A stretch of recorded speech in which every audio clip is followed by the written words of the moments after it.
Aquaman is like that one guy at a party who shows up with the biggest, most extravagant costume. But when he starts talking, you realize he has absolutely nothing interesting to say.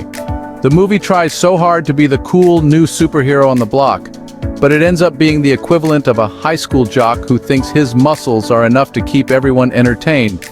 Let's start with the visuals. Aquaman is like a kid who discovered how to use every single filter in Photoshop and decided to use them all at once. The oceanic world is supposed to be this awe-inspiring mystical realm, but instead, it looks like someone let a glitter factory explode underwater. It's so over the top that instead of being immersed in this underwater kingdom, you're left wondering if you accidentally tuned into a rerun of a 90s rave. And then there's the story, which feels like it was cobbled together by someone who's never read a book, but once watched on a plane and thought, yeah, I can do that, but with more muscles and less plot. The narrative drags you from one CGI-infested scene to another, with dialogue so cheesy, it could be served at a fondue party. You can almost hear the writers in the background, high-fiving each other every time they make Jason Momoa say something that sounds like it was ripped straight from a motivational poster. Speaking of Jason Momoa, he's clearly having the time of his life playing Aquaman, and who can blame him? He's basically getting paid to hang out in a tank top and occasionally toss out a one-liner. But the problem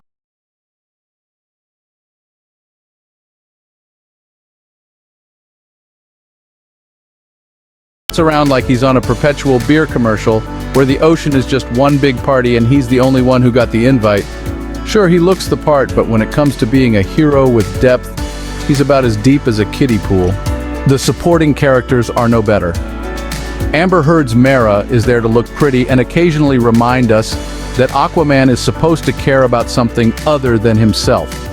But her character has about as much personality as the CGI seaweed floating around her. And let's not forget about the villains.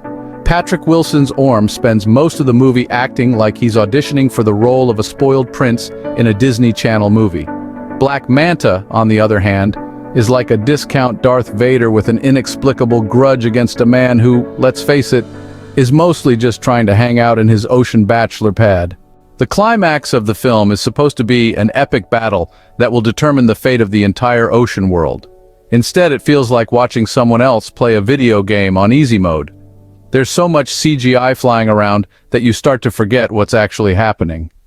By the time Aquaman inevitably wins, you're just glad it's over, so you can stop pretending to care about the fate of these ridiculously dressed fish people. In the end is a movie that's all about style over substance, but even the style is so excessive that it loses its charm.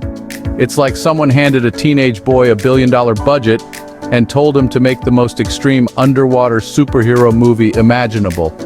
The result is something that's occasionally fun to look at, but ultimately leaves you feeling like you've been splashed with a lot of water but never actually went for a swim. If Aquaman is supposed to be the ruler of the seas, let it be kingless.